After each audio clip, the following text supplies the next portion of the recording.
On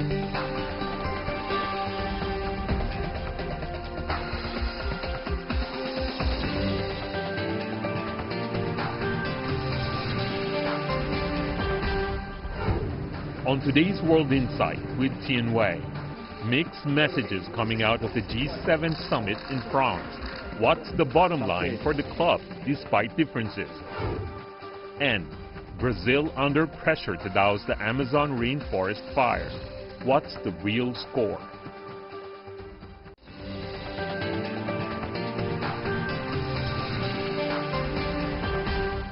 And here's our host, Tian Wei. Hello and welcome to World Insight, coming to you live from Beijing on CGTN. We begin today's program in France, where G7 leaders on Monday were wrapping up a summit dominated by tensions over U.S. trade policies and other issues. Signed that the U.S. and China would return to the negotiation table. Really? As President Donald Trump said during the summit, talks with China were on track. Take a look. It was a busy last day in Biarritz for the leaders of G7 nations. At the summit, Mr. Trump said the U.S. would resume trade talks with China. A day earlier, the U.S. president switched tones on U.S.-China trade issues several times, which made China an invisible player at the club.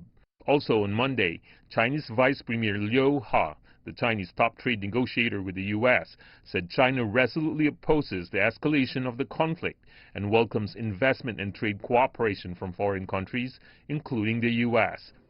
China's foreign ministry also said on Monday that dialogue was needed to head off rising trade tensions. We hope the U.S. can return to rationality as soon as possible, abandon their mistaken actions, and create conditions for talks on the basis of mutual trust, equality, and mutual benefit. The heads of the G7 nations, the U.S., France, the U.K., Germany, Japan, Canada, and Italy, are holding a string of meetings on trade disputes, climate change, and other issues. The China-U.S. trade dispute is not the only trade-related problem. The U.S. will decide in December whether to slap tariffs on cars imported from Germany. Also, Mr. Trump has threatened to impose punishing taxes on French wine. That is, after France passed a bill in June to collect a digital tax that will affect American internet giants. We'll be taxing their wine like they've never seen before. I told President Trump very clearly yesterday, if we find a solution together, within the framework of the OECD, we do not want to keep our tax. With major issues on the table, there were low expectations for leaders to make substantive progress. So far, host Emmanuel Macron has made sure everything would be done to help Brazil with the Amazon rainforest fires, and opened Monday's meeting with an update on the environment and international efforts to tackle climate change.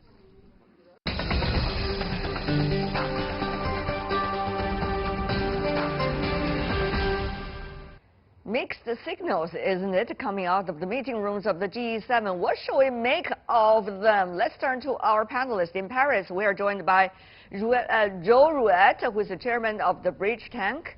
In Brussels, we are joined by Nicholas White, a senior director and head of the Global Solutions in APCO's Brussels office.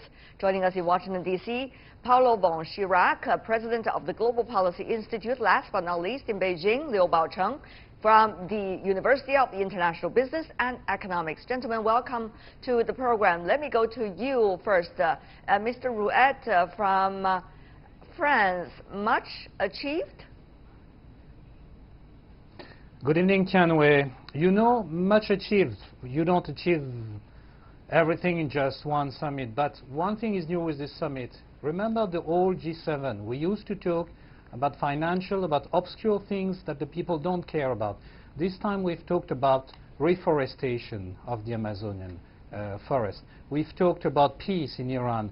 We've talked about trying to level grounds, and we've talked about having solutions among partners who want to go ahead, even if not the 7 of them want to go ahead. So I think much was achieved, yes.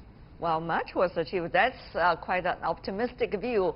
About the meeting, there's always an invisible story, that is the China-U.S. trade shall I say, conflict, if not war. Obviously, the other 6 parties, they have different views about the trade policy compared to Washington. Therefore, let me go to you, Mr. von Schirach. What do you make of the mixed signals, in fact, coming from the Trump administration about exactly what's going on with China when it comes to trade discussion, debate, trade conflict? Well, look, I'm afraid we've been there before, right? This has been a roller coaster of, sometimes good news, bad news, breakthroughs, possibilities of agreement, then dashed. And of course, just before going to Biarritz, the President of the United States lashed again against China and intimated to American companies to get out of China, which is kind of bizarre as an order. Well, Mr. von Schirach, probably even more updated than you just have said, is confusing messages coming from Washington and also from the G7 summit between the President and the White House spokesperson and also the Finance Secretary about exactly whether there has been some close contact between China and the United States, at what level, whether the President had a second thought, and what this second thought is about when it comes to trade negotiations with China. Well, the second thought sentence was interpreted and reinterpreted thereafter, saying, well, the second thought that I should have been really harder on China. That's now the line coming from the White House spokesperson in Biarritz. And now we hear from the President, I don't believe China has confirmed this, there have been talks and conversations whereby the negotiations will get started again. Now, on what basis and with what objectives is not clear. Certainly, markets like the idea, and markets are higher, at least earlier today in the United States, because the prospect of talks is better than no talks. Yeah. And if there's a possibility of going beyond this hurdle, of course, everybody likes it. But again, as I said, let's not raise our expectations too much. Not at all. In fact, we just want to get the messages clear. What exactly is it? Of course, there's a lot of tactics in negotiation. Therefore, you want to say everything vague and in different interpretations so that the opponent or the rival feel confused and therefore not to know what strategy to use in return. But it is more than just the confusing tactics. For example, the lead of the U.S. negotiation team, Secretary Mnuchin, suggested that there have been communications going on between the two sides. Now, the two sides never denied that from happening, but at what level is extremely important. And also whether the level of discussions is really leading to any kinds of negotiation is the key here, not just the contact with one another. Now, the President said it's at the highest level, quote unquote, and then later he wouldn't comment further about that. Mr. Mnuchin just said, let's just leave it as what it is, which is communication going on. So, Mr. von Schirach, you are not in the room when the negotiation or whatever is happening, but how should we read from your experience in Washington all these words? Well, look, here's the thing. There are now serious concerns in the United States coming from different quarters. There are kind of mixed signals from the U.S. economy that the country may have peaked in terms of economic growth and may be headed towards a recession. Of course, these are all possibilities and hypotheticals. Certainly, many economists and many business leaders around the United States argue that continuing or perhaps even deepening this big trade spat with China and other countries, as your reporting earlier indicated, is bad for the United States economy. Let's not forget the country is going to elections next year. Going into elections in a recession would be really, really detrimental to Mr. Trump's possibilities for re-election. So all this is kind of, as I said, is still very messy. It's not clear. But many voices say, get some kind of a deal with China. It may be not a perfect deal, not an ideal deal, but get something. And this is coming, these are voices. Again, to what extent Mr. Trump listens to anybody, it's anybody's guess. Whether it's his close advisors or others, we don't know. I see. Mr. White, let me go to you. It's not just the U.S. and China, but also, the other 6 members of the G7.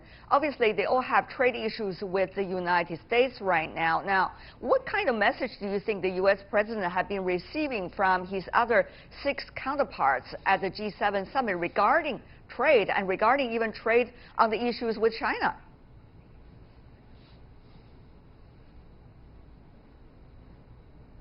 Mr. White. Now we have a problem going there with Brussels. Let me come back to Professor Liu here in Beijing. The same question to you, Professor, I'm afraid, is what kind of message is China interpreting at this point? Of course, you're not among the negotiation team, but from your perspective, what does this G7 mean when it comes to China's understanding of the other 6 members of the G7, and also the world's understanding about whether the U.S. is standing alone or not right now?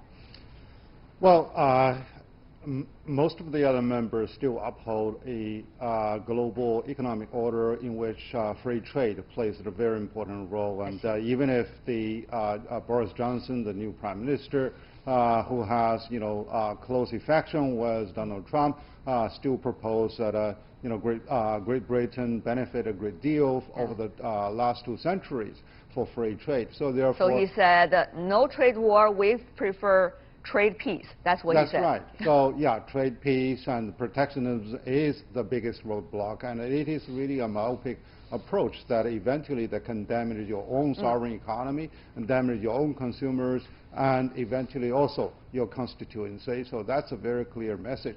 So therefore, we need to play by the rule, and there needs to be a reform, but the reform must be constructive and engaging instead of pulling the world apart. Today we hear from Liu He, who is the vice premier and also heading the negotiation of the Chinese team with the United States right now, talking about China welcome all kinds of investors coming from all over the world. What kind of message at this moment do you think he means when saying that?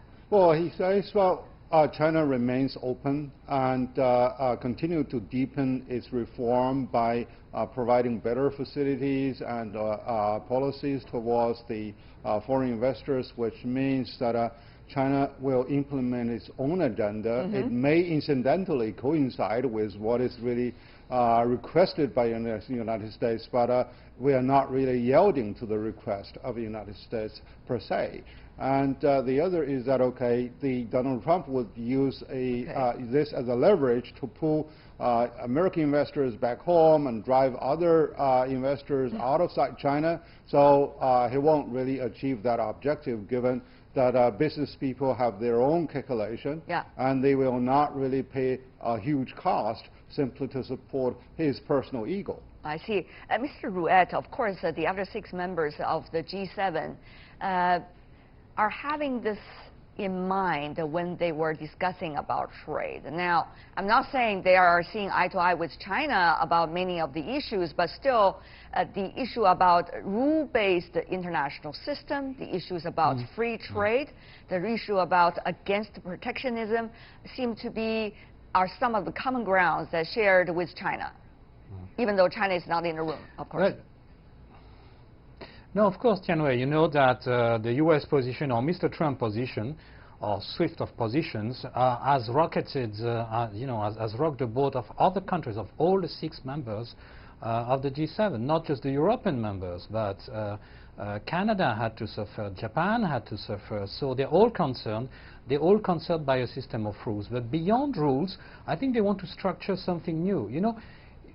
And I think it's very telling that Liu He from China mentions about investment. There's a difference between trade and investment. Trade is current affairs. Trade is trade as your economy is today. Investment is to prepare the economy of tomorrow. And if you notice, the G20 talks a lot about investment, and the G7 talks a lot only about trade. So I think the position Mr. Trump has is making the G7 lose time in catching up from talking trade to talking investment. And the 6 other members are convinced with that. So the 6 other members, I want to reinforce what you said, want to talk trade, want a system of rules, so that they can concentrate on what's the future, which is investment. I see. The way it happens in fast developing economies, you know. Mr. White, I hope you can hear me now this time. Can you? I do. That's I wonderful. hear you very well. Well, that's wonderful, sir. Let me ask you also about that. The other 6 members sitting in the room when the trade related topics were being raised, how much do you think they have a common ground among themselves? How much do you think they will be able to give certain kind of signals to U.S. President Donald Trump and his team about where the rest of the world stands? That's the really good question, and I think the answer is that since President Trump came to power and adopted his very inflammatory, escalating rhetoric about trade with the rest of the world, I think the effect has in fact been to draw the other 6 members of the G7 closer together than they previously were. So we're seeing increasing trade ties between the EU and Canada, the EU and Japan. So that's the effect that it's had. I think also we must be very careful not to overanalyze what President Trump says. We must always remember that his key audience is his domestic audience. His eyes are on the election in November of next year when he hopes to get re-elected. And for that he needs to maintain control of the media narrative. And in a sense it almost doesn't matter what he actually says, provided that he is being reported as saying it. And what struck me as most interesting about the weekend was that there was indeed confusion about the US-China relationship, but there were elements of de-escalation in that, which is unusual from the United States and from this administration. And likewise on Iran, we saw elements of de-escalation. So there seems to me, if you're asking what message was sent, obviously we weren't in the room, we can't know that. But if you're looking for the effects of a message that may have been sent, it may have been to get things to calm down a little bit. Mr. White, just to be fair, I want to follow up with another question with you for your timeshare as well of this discussion. That is, despite of the fact that you talk about the de-escalation, how much do you think Washington can still be in similar footsteps with the other 6 members of the G7, which is an organization of developed economies? In other words, how can they still be able to work together, or that is permanently going to be a question mark for the near and midterm? The G7 is quite a weakly institutionalized gathering, isn't it? Unlike, for instance, the United Nations, the European Union, the OSCE, or even APEC. You know, there isn't a permanent secretariat, it's a rotating chairmanship. So we should be careful not to raise expectations. And I thought the French were quite clever about this year, that by deliberately announcing that there would be no joint statement from the summit, that meant that they were not going to suffer the same disappointment that Canada suffered last year.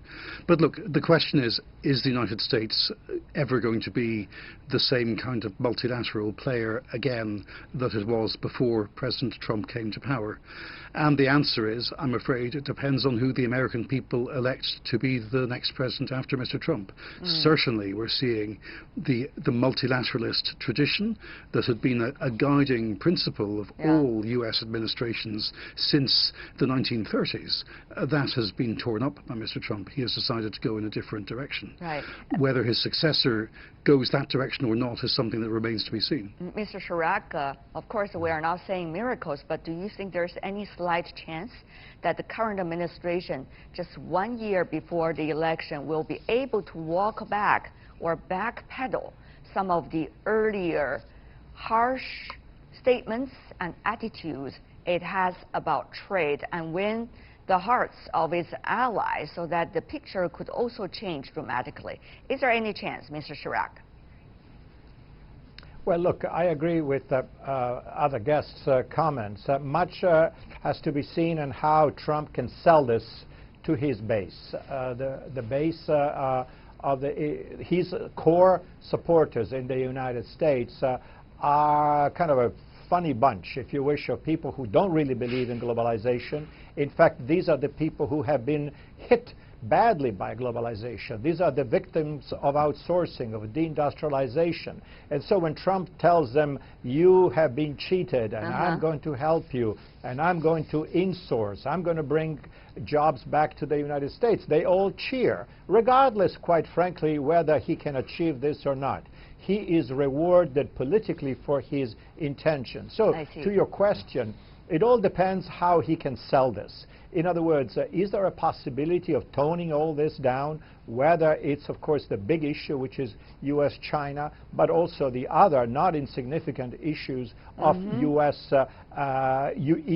U.S.-Japan, and whether he can actually complete the deal. Let's not forget we've got the new NAFTA, you know, the trilateral agreement between the United States, Mexico, and Canada. Well, it's been signed, but it's not been ratified by the U.S., so it's not operational yet. So all these things, can they be cooked together in a way in which Trump can say, that he can declare victory and say, oh, you see, by being tough, I really forced the hand of our opponents on the trade thing, and I won, and therefore I deserve re-election. So that's messaging. I see. But I am not convinced that he has changed anything. It's very interesting that today we are talking about politicians and state leaders. It's about how to sell, but not how to govern.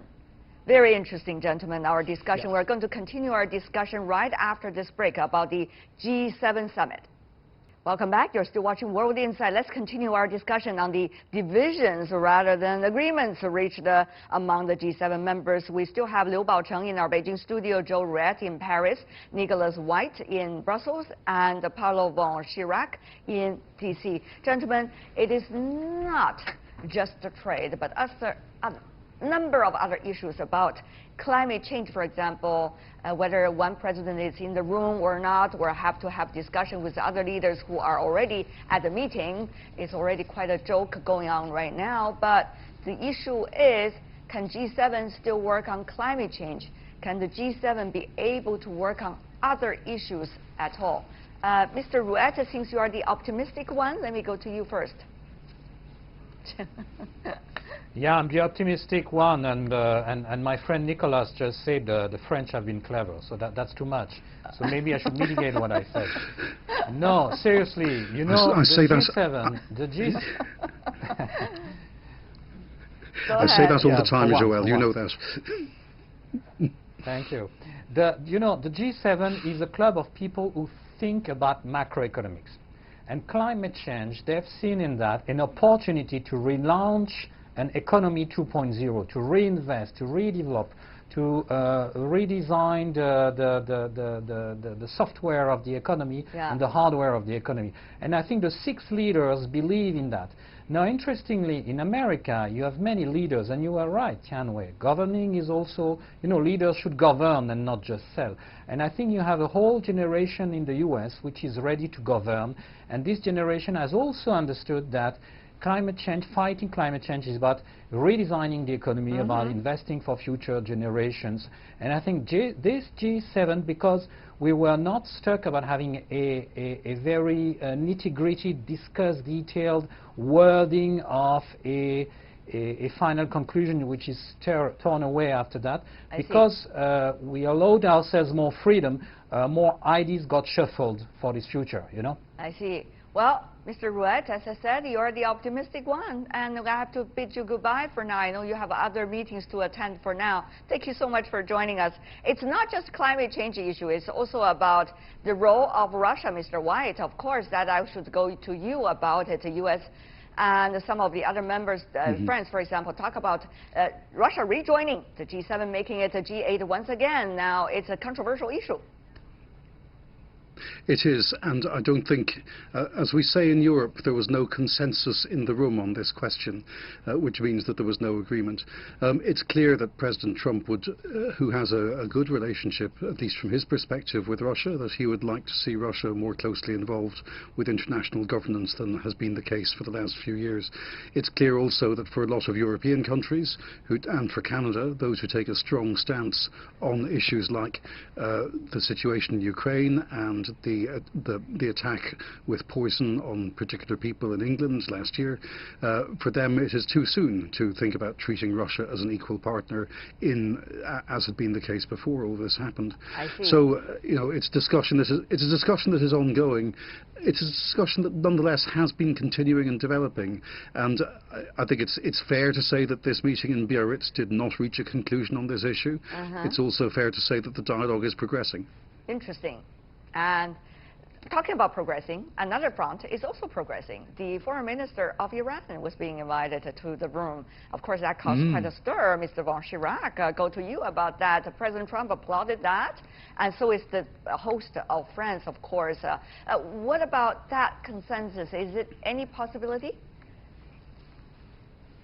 Well, look, this is going to be very, very difficult. The United States has made it very clear that its objective is the economic strangulation of Iran. The sanctions have been applied harshly and systematically, and they are quite successful, contrary to what many critics believe. Iran is suffering really, really badly. Now the question is, how much suffering can the Ayatollahs impose on their people without paying a political price? That's anybody's guess. But the idea that somehow, miraculously, there is some kind of a new dialogue and a new opportunity and a thaw between Washington and Tehran is really wishful thinking. I see. Secretary Pompeo just a long time ago, highlighted several points where America demands policy changes on the part of Iran. The Iranians have said this is nonsense, and we're not going to do any of that. I see. Both sides are pointing one another and saying there has to be change from the policy perspective from the other side. Of course, JCPOA collapsed after the U.S. withdrawal from the earlier agreement with Iran. Professor Liu, now, Professor, we know that the Iran foreign minister visited China not long ago, so we see a lot of interactions going on among the international community about that issue. Certainly, it's not just in the G7 meeting rooms, but also going on elsewhere in the world. Professor, yes, briefly. Definitely. China is a big economic powerhouse, and China has been the largest importer of crude oil and other gas. So therefore, it is a big client. And China is also very firm on its stance that China does not really want to meddle into all the chaoses, but China wanted to work together for peace and also for economic benefit of both countries. I see. So when people say the G7 summit make people excited about the potential, it is also making people very confused as to what has been discussed and what has been achieved. But thank you so much, the 3 and 4 of you, for shedding some light for us so that we know better, at least for now. Thank you so much, Nicholas White, Paulo von Chirac, Liu Baocheng, and of course earlier Mr. Zhou Ruet from France as well. Really appreciate it. Thank you, gentlemen. You're watching World Insight with me, Tian Wei. Still to come on our live program. Brazil under pressure to talk about the Amazon rainforest fire. What's the real score? What about that issue for the world? It's up for discussion.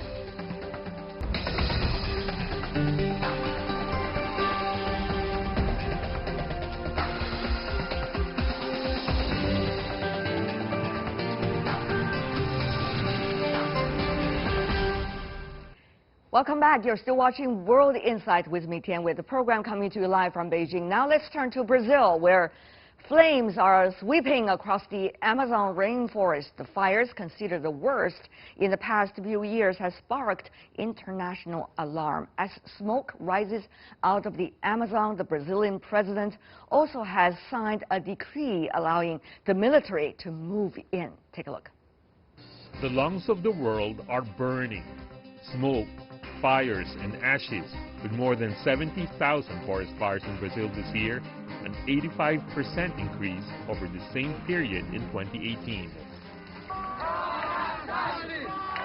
Environmental groups are blaming President Jair Bolsonaro's pro-agro-business policies, while Mr. Bolsonaro initially blamed non-governmental organizations for the fires, saying they wanted to discredit him.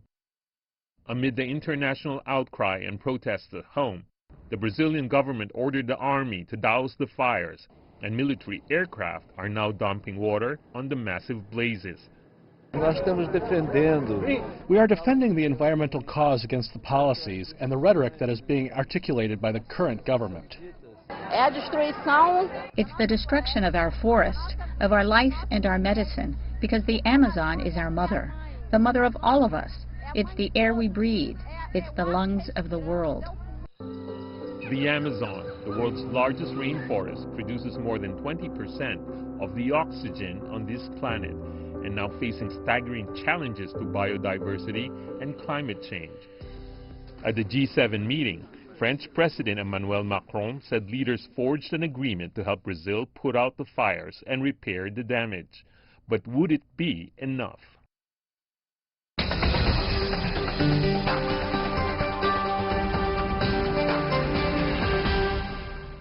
Amazon. What's going on there with the fire? Let's ask our panelists. In Rio de Janeiro, we have Rafael Saliez, who is a Latin America analyst and independent consultant. In Detroit, we invited Michael Dorsey, a member of the Club of Rome. He's also the co-founder and director at the Center for Environmental Health. Gentlemen, welcome to the program. Mr. Dorsey, exactly what's going on right there? The crisis is a serious one in Brazil right now. Again, as you said in the opening piece, we've seen an 80% increase in fires over the past year. We've got more than 70,000 fires raging that have been set just this year alone.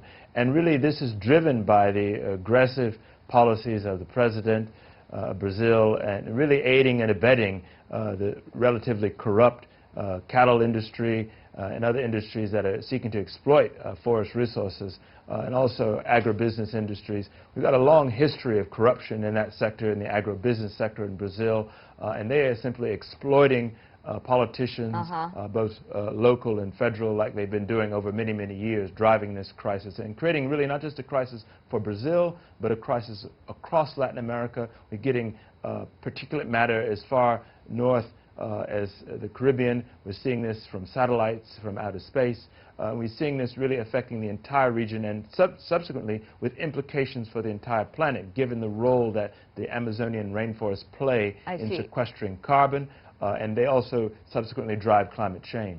There are a lot of accusations going on and finger-pointing as well. Of course, the Brazilian president have responded, suggesting some of these accusations are not grounded, and the country has been taking a lot of efforts in order to avoid and now certainly to put out the fire. But if you look at what's going on there in the Amazon, 9 countries share the Amazon rainforest, which covers an area of more than 2 million square miles. Take a look. Brazil has the lion's share of the 64% coverage, and the Amazon spreads across 8 other neighboring nations. Peru with 10% coverage and 6% in Colombia, Bolivia, Venezuela, and 3 to 1% in Ecuador, Suriname, Guyana, and French Guyana. So there's a lot of things going on there and shared responsibilities by many countries. Now, let me go to you as well, Mr. Saliez. Of course, Brazil has the lion's share, but at the same time, Brazil is an emerging economy. It is very hard to put all the burdens on one country's shoulder, isn't it? From the Brazilians' perspective, I read. You are right that we're only one of 10 nations that share a stake in the Amazon directly. However, we are the richest one. We are the largest one. We're the one that's more capable. We are the one that has the better infrastructure and government structure to combat the myriad of problems that the region deals with via illegal mining, logging, cattle ranching, expansion, deforestation, and these types of issues. So, and while President Bolsonaro isn't wrong in saying that Brazil has taken many steps to combat these issues in the past, well, his government has taken steps on the opposite path. Deconstruction of bureaucracy, deconstruction of regulatory agencies, letting people out of fines. So there's been a number of steps that his government has taken in the past 8 months that has gone opposite to the direction that the Brazilian government has taken in the past 18 to 30 years. So that's something to keep in mind when we start looking forward. And it's why the fires this year took everyone by surprise.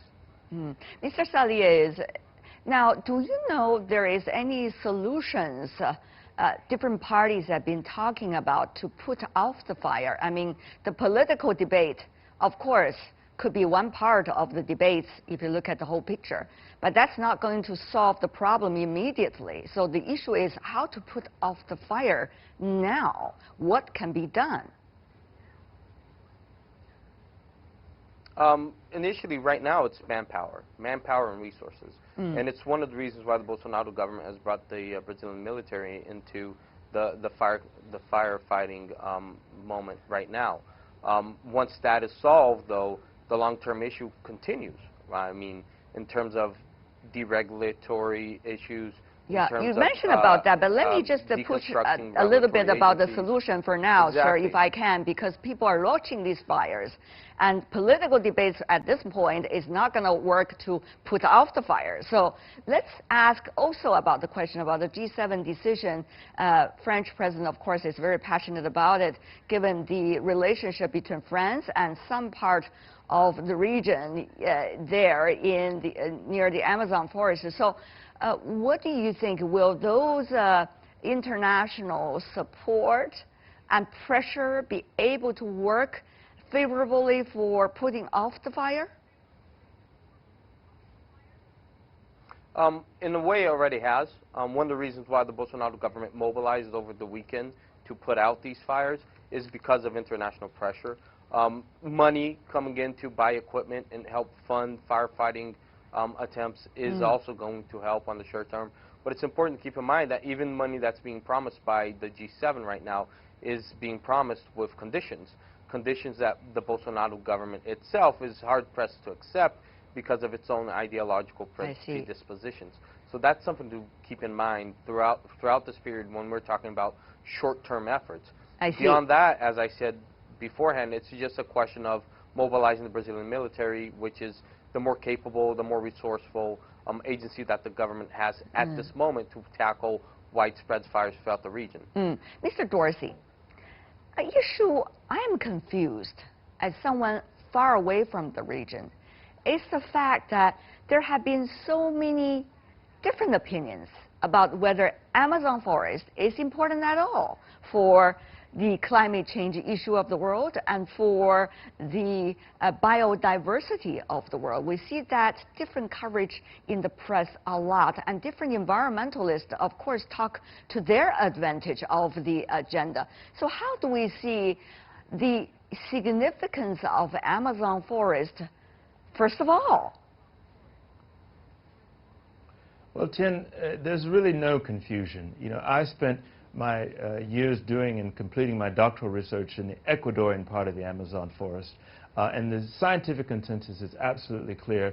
These forests are critical for the representing and being the lungs of the world, as it were, sequestering carbon, but also containing the supermajority of the planet's biodiversity. There's no scientific debate or equivocation on that point. So these forests are absolutely critical. I think in the short term, we've got to see that emergency response that your other guest is talking about. But in the medium term, we cannot underestimate the political conversation that we must have, and that's going on. And I think scientists are really clear about this, as well as environmentalists. We need to push back the rollback that the current president of Brazil has initiated, that your host so wonderfully articulated for us. But in the longer term, we have to have a bigger global political and economic conversation. The fact is that these corrupt ranchers and agribusiness interests, they actually generate huge amounts of revenue, and that revenue really drives this problem. We're looking at a $50 billion industry just in cattle and meat consumption. You cannot just dismiss the fact that, Mr. Dorsey, if I could, about the very mixed messages in the press reporting and advocated by so-called different environmentalists and scientists about significant or not the rainforest is in Amazon. This is what I'm saying, Mr. Saliers, that even the significance of the Amazon forest cannot be agreed upon by the international community. That really make everybody confused as to whether the international community can do anything with a common ground. Whether the climate change issue that we have been talking about for such a long time is still really the common goal that people are look up to. Mr. Sadies, we have to face the reality, not to shy away from that either. I mean, even if we forget about discussion about the Amazon's importance in worldwide climate, its importance in regional climate, and especially in rainfall throughout South America, is paramount. It's responsible for a lot of the humidity that transverses down south. It's responsible for flowing into rivers that flow into the energy matrix of Brazil, for example. And once you start deforestation, at some point the scales will tip in the Amazon, where the forest starts to die and become a savanna, and that humidity is no longer available for the rest of Brazil or the rest of South America to use inside its most available energy matrix at the moment, which is hydroelectric dams. So I mean, even if you take away the richness of biodiversity in the forest and all the potential that has in terms of technology, medicine, right, and just the prima facie value of life that exists in the forest, there's still economic interest in maintaining the forest that the government tends to shy away from and tends to shy away from facing when it starts dealing with its approach to developing in the region. Tends to be a more 1970s approach of slash and burn agriculture and industry. I see. And mining.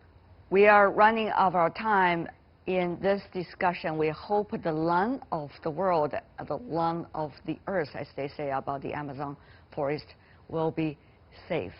Thank you so much for both of you, Rafael Sadies and Michael Dorsey. Really appreciate it. Thank you, gentlemen.